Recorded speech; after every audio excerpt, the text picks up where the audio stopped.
everyone, it's Hannah McAdams from Automatic Spelling, and today I want to tell you about this really fun game, Poetic License.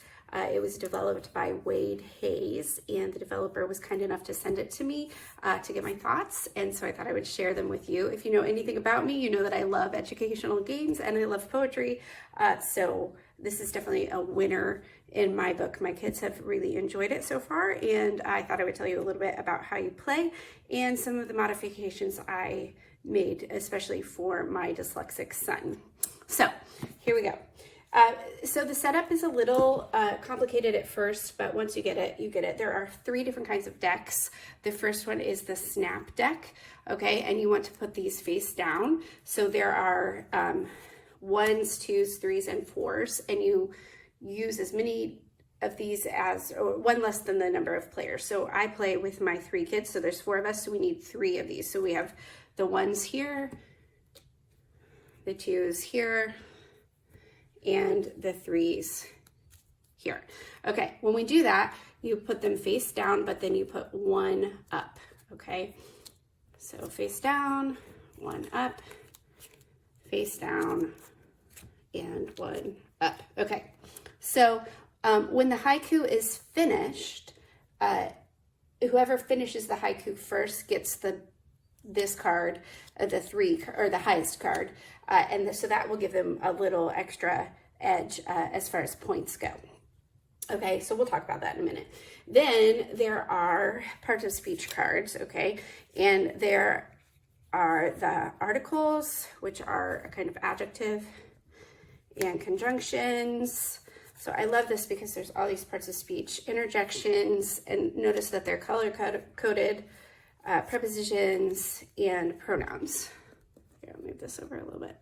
Okay, so that's how you set up the table, and then you pass out the other cards, which are the Poetic License cards, okay?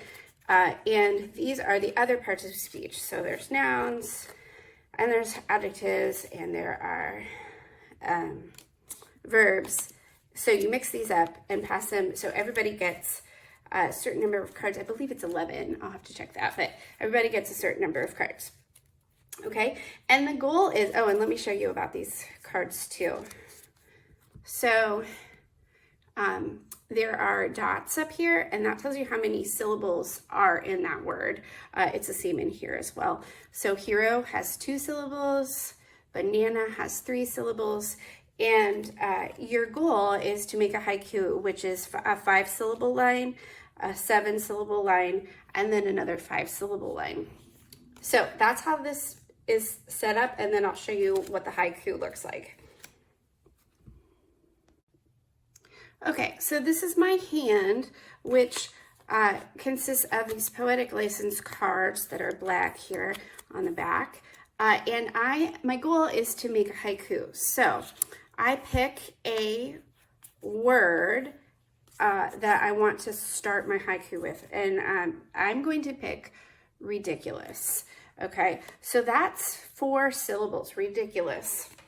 Okay, when I'm finished, I will take this hand and pass it to the next person, and then I will get the next, or the person, or another person's hand, and so we just keep passing these hands around the table.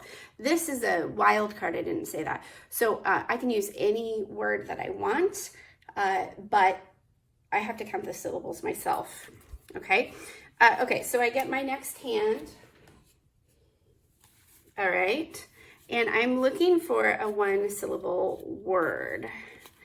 Okay, this one doesn't have anyone, oh yes it does. This one doesn't have any that will work for me, so I think what I'll do is I'll just say, or make something up. So, ridiculous rules, okay? Ridiculous rules, that's 5 syllables, ridiculous rules, okay? Then I pass my hand to the next person, and I get another hand, okay? And this hand, so I'm starting my 7-syllable line here. Let me move this up so you can see.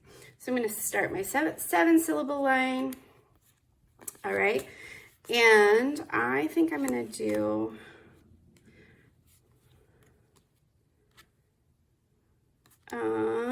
Potato. Okay, so that's 3 syllables. My next card needs to go here, and I can only have 4 syllables or less. I need to make 7 altogether. All right, so I pass my hand and so on. So I get this hand again. Potato. Let's do possesses. Ridiculous rules, potato possesses. Okay, and then I get the next hand. I need a 1 syllable, possesses world. Okay, so this is finished. And then as I'm passing these around, I need another 5 syllable rule or word. Okay, but let's say that I get this and I think, okay, I don't like possesses.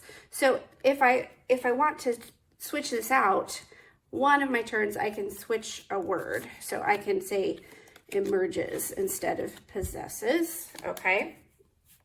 Another thing I could do during my turn is I could flip these around. So rules ridiculous instead of ridiculous rules. I wouldn't probably do that, but that's one way that I can do it. Or if I don't like the word world, I can change that for a different word. I don't like potato emerges left. That doesn't make any sense. So I probably wouldn't do that, but that's one thing that I could do. I can switch them out.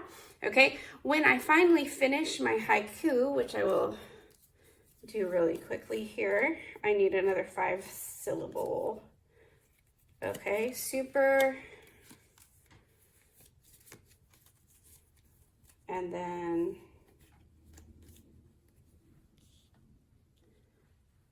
potato emerges world, super clever squirms. Okay, this doesn't really make sense. That's okay. It doesn't always have to make sense. There's lots of different ways that you can play this. Oh, you can't see all this. Let me move this up a little bit. Okay, so I'm finished. If I was the first person finished, then I would grab this top card, okay, and that gives me 3 points to begin with. Okay, so I'm just waiting for everybody else in the table to finish, and once they do, so there's 4 people playing, then people get, the next person to be finished gets the next highest snap card, and the last person gets the last, or the 1 snap card. And then we go around and read our haikus, okay? And you can read it very dramatically if you want. And then everybody gets a 1, 2, and 3 snap card to pass out. So we're judging everybody else's cards. So if my son reads his and he really does a good job reading and it sort of makes sense, then I might give him a 3 because I think it's the best of the 3 that I've listened to. Okay, so I rank them and I send them out, and then we count our points, and whoever has the most points wins. Now in this game, you are supposed, that was 1 round, then you do it the same thing again, and you play another round, and then you count your points at the very end of all of that. And this takes maybe 10 minutes per round, so it's a pretty quick game. Let me just tell you one thing that I did with my kids, because my son is dyslexic and he's still learning to read some of these longer syllable words. So when we had a hand, everybody got their own hand at the beginning, but we passed them out, or passed them around. So everybody's playing at the same time in the original rules. Everyone's playing at the same time, and everyone's putting their cards down at the same time, and then you pass it. And it's a little chaotic, I would say, because you're trying to work as fast as you can, and you're waiting for the next hand to come to you sometimes. So what I did for oops, this is not the right hand, guys. Here. What I did was I let everybody look at their hand, choose one card that they were going to put down, and just hold it. And then we took turns putting them around the table. So this is just a really good way to start to play. And then everybody took turns, and I could kind of help them make the right choice. So we're still passing hands around, but we were, instead of working simultaneously to learn the game, I kind of slowed it down and everybody took a turn, and that kind of made it easier for everybody to understand how to play. Things that I like about this game, again, it's called Poetic License. So you're learning a whole lot of things. You're learning how to write a haiku, which is a 5-syllable, then 7-syllable, then 5-syllable lined poem. And you are working, it's working on reading skills, it's working on syllables. The words are color-coded by their part of speech, so it's working on parts of speech. It's teaching some different verbs like emerges or emerged past tense or will emerge. So it kind of works on tenses and creativity a little bit, and I just really, you're getting a lot of learning in a game that's actually really fun. It reminds me a little bit of Balderdash. If you love Balderdash, you're gonna like this game. Kind of like Apples to Apples, because there's that part where you have to kind of guess or vote on who you like the best. It's also really good for,